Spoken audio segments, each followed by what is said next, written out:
தீபாவளிக்கு சீர் குடுக்கணும் இல்லையா? என் வீட்டுக்காரோட அக்கா 2 பேருக்கும் வந்து எங்க மாமியார் வந்து எல்லாத்தையும் ரெடி பண்ணி குடுக்க சொன்னாங்களா, அதான் நான் ரெடி பண்ணிட்டு இருக்கேன். இந்த தடவையும் எங்க மாமியார் என்ன ஃபுல்லா செய்யவே விடலங்க. ஏன்னா பாதி இது அவங்களே வந்து வாங்கிட்டு வந்து குடுத்துட்டாங்க. பழமும், பூவும் அவங்களே வாங்கிட்டு வந்துட்டாங்க. வெறும் ஸ்வீட் மட்டும் நம்ம வீட்ல இருந்துச்சு. அது மட்டும் நான் பேக் பண்ணிட்டு இருக்கேன். எப்பயுமே வருஷம் வருஷம் ஸ்வீட் வந்து கடையில தான் வாங்குவோம். இந்த தடவை நம்ம வீட்ல நம்ம கையாலே பண்ணது.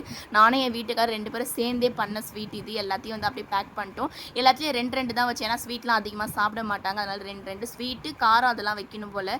ஆனால் எங்கள் மாமியார் வந்து காரம் எல்லாமே வந்து செஞ்சே கொடுத்துட்டாங்க. அதனால் வந்து இப்போ தனியாக ஏதோ இந்த டைம் வந்து தீபாவளிக்கு முன்னாடி ஏதோ கொடுப்பாங்களாமோ, அதனால் அதெல்லாம் வந்து செஞ்சு வச்சுருந்தோம். எல்லாத்தையும் பேக் பண்ணி கொடுத்துட்டு முன்னாடியே எங்கள் மாமியார் என்ன சொன்னாங்கன்னா, ஸ்வீட் எல்லாம் நீங்கள் வீட்டிலேயே வந்து பண்ணுறீங்க, எல்லாத்துலேயும் அரை கிலோ கொடுத்துருங்க, 3ஆக பிரித்து 3 பேருக்கும் வந்து கொடுத்துட்றேன்னாங்க. காசு உங்ககிட்ட கொடுத்துட்றேன்னாங்க.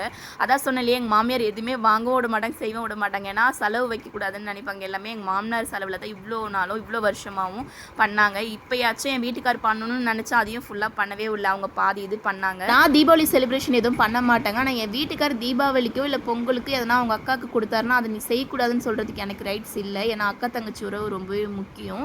எனக்கு தான் அண்ணன் தம்பிலாம் யாருமே இல்லை, எனக்கு செய்யறதுக்கு யாரில்லை. அப்போ இருக்க பார்த்தே செய்யாமல் இருக்கக்கூடாது இல்லையா? அதனால தான் எனக்கு தெரிஞ்சது எல்லாமே வந்து பண்ணி எப்படியே கொடுத்தாச்சு. எங்கள் மாமியார் எனக்கு கொடுத்தது.